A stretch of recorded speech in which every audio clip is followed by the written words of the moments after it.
આજે આપણે જૂના કરારના એક એવા પ્રસંગની વાત કરવાના છીએ જે ખૂબ જ જાણીતો છે, મૂસા અને સળગતી ઝાડીની એ અદ્ભુત ઘટના. વિચારો, એક ઝાડી છે જે આગથી સળગી રહી છે પણ બળીને રાખ નથી થતી. આ કેવી રીતે શક્ય બને? આ એક એવી વાત હતી, એક એવું દૃશ્ય હતું જેને રણમાં ઘેટા ચરાવતા મૂસા નજરઅંદાજ કરી જ ન શક્યા. તો આ આખી ઘટનાનો અર્થ શું છે? એ સમજવા માટે આપણે કેટલીક બાબતો પર નજર કરીશું. એ અજીબ દર્શન શું હતું? જે જગ્યાએ આ થયું એ હોરેબ પર્વતનું શું મહત્વ છે? આ ઈશ્વરની હાજરીનું પ્રતીક કેવી રીતે છે? આ ઘટનાને જીવંતોના ઈશ્વર સાથે શું સંબંધ છે? અને છેલ્લે એ કયા અટલ વચન તરફ ઇશારો કરે છે? તો ચાલો શરૂઆત કરીએ આપણા પહેલા મુદ્દાથી. જોઈએ કે આ અસાધારણ ઘટનાની ભૂમિકા કેવી રીતે બંધાઈ. વાત છે મૂસાની. એ સમયે એ કોઈ રાજા કે મોટા પ્રબોધક નહોતા. ઉલટાનું ઇજિપ્તમાંથી ભાગીને પોતાના ભૂતકાળથી દૂર એ મિદ્યાન દેશમાં એમના સસરા માટે એક સામાન્ય ભરવાડ તરીકે કામ કરી રહ્યા હતા. અને બન્યું એવું કે એક દિવસ એ પોતાના ઘેટાના ટોળાને હોરેબ પર્વત પાસે લઈ ગયા. અને ત્યાં એમણે એક અજીબ દૃશ્ય જોયું. એક કાંટાળી ઝાડી હતી જે આગની લપટોમાં ઘેરાયેલી હતી, પણ ગજબની વાત એ હતી કે એનું એક પાંદડું પણ બળી રહ્યું નહોતું. હવે અહીં એક રસપ્રદ વાત એ છે કે આ દૃશ્ય જ્યાં જોવા મળ્યો એ જગ્યા પણ એટલી જ મહત્વની છે. આ કોઈ આમ તેમની જગ્યા ન હતી. આ જગ્યાને હોરેબ, ઈશ્વરનો પર્વત કહેવામાં આવે છે. એટલે કે આ કોઈ સામાન્ય પર્વત નહોતો. આ એ જગ્યા હતી જ્યાં ઈશ્વર અને તેમના લોકો વચ્ચે ઘણી નિર્ણાયક અને મહત્વની ઘટનાઓ બની હતી. આ પર્વત પર 4 મુખ્ય ઘટનાઓ ઘટી હતી. એક તો આ સળગતી ઝાડીનું દર્શન. બીજું, અહીં જ 10 આજ્ઞાઓ આપવામાં આવી. ત્રીજું, સોનાના વાછરડાની ઘટના પછી ઈશ્વરનો ક્રોધ પણ અહીં જ પ્રગટ થયો. અને ચોથું, ખડકમાંથી પાણી કાઢવાનો ચમત્કાર પણ અહીં જ થયો હતો. આ બધી ઘટનાઓ હોરેબને એક ખાસ જગ્યા બનાવે છે.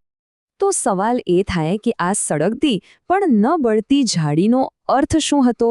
એની પાછળનો સંદેશ શું હતો? અને પછી એ આગની જ્વાળાઓમાંથી અવાજ આવે છે. ઈશ્વર પોતે બોલે છે અને પોતાનું નામ પ્રગટ કરે છે. હું જે છું તે હું છું. આ એક એવું નિવેદન છે જે તેમના શાશ્વત અને આત્મનિર્ભર અસ્તિત્વ વિશે જણાવે છે. આનો સીધો સંબંધ એ ઝાડી સાથે છે. ઝાડી પોતે ઈશ્વરના સ્વભાવનું પ્રતીક છે. શાશ્વત, ક્યારેય ન ઓલવાય તેવું અને આત્મનિર્ભર. આનો અર્થઘટન ખૂબ જ સ્પષ્ટ છે. ઝાડી એટલા માટે નથી બળી રહી કારણ કે ઈશ્વર પોતાની જ આગથી ભસ્મ નથી થતા.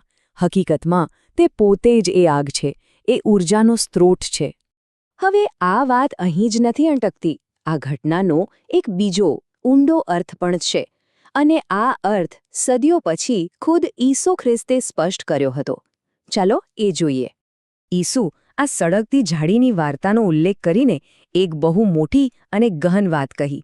એમણે કહ્યું કે ઈશ્વર મૃતકોના નથી, પણ જીવંતોના ઈશ્વર છે. આ રીતે તેમણે જૂના કરારના આ દર્શનને નવા કરારના શિક્ષણ સાથે સીધું જોડી દીધું. આ સરખામણી સમજવી ખૂબ જ જરૂરી છે. એક તરફ છે મૃતકોના ઈશ્વર, જેનો અર્થ થાય ભૂલાઈ ગયેલા વચનો. બીજી તરફ છે જીવંતોના ઈશ્વર, જેમના કરારો હંમેશા સક્રિય રહે છે. ભલે અબ્રાહમ, ઇસ્હાક અને યાકૂબ જેવા પૂર્વજો મૃત્યુ પામ્યા હતા, પણ ઈશ્વરે તેમને આપેલું વચન મૃત્યુ નહોતું પામ્યું. કેમ? કારણ કે ઈશ્વર જીવંત છે. અને આ બધી વાતો ભેગી થઈને એ સમયે ઇજિપ્તમાં ગુલામીની પીડા સહન કરી રહેલા ઇઝરાયેલીઓ અને ખુદ મૂસા માટે એક ખૂબ જ શક્તિશાળી સંદેશ બની જાય છે, આશાનો સંદેશ. આ દર્શન ખરેખર તો એક જાહેરાત હતી.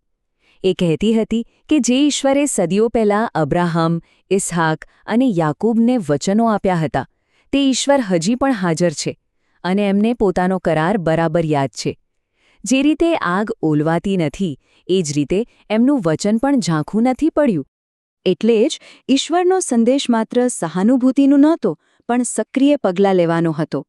એમણે કહ્યું, મેં ખરેખર મારા લોકોની દુર્દશા જોઈ છે, મેં તેમનો વિલાપ સાંભળ્યો છે અને હું તેમને બચાવવા નીચે આવ્યો છું. આ એક એવા વચનનું પરિણામ હતું જે હજી પણ જીવંત હતું. તો આ સળગતી ઝાડીએ મૂસાને એકદમ પાક્કી ખાતરી આપી દીધી. એમને સમજાયો કે જે ઈશ્વર તેમને આ મહાન કામ સોંપી રહ્યા છે, એમની શક્તિ, એમની હાજરી અને એમના વચનો શાશ્વત છે. એ એક એવી શક્તિ છે જે ક્યારે ખતમ નહીં થાય અને તે એમના લોકોને ગુલામીમાંથી ચોક્કસ બહાર કાઢશે. આખી વાત આપણને એક અંતિમ વિચાર તરફ દોરી જાય છે.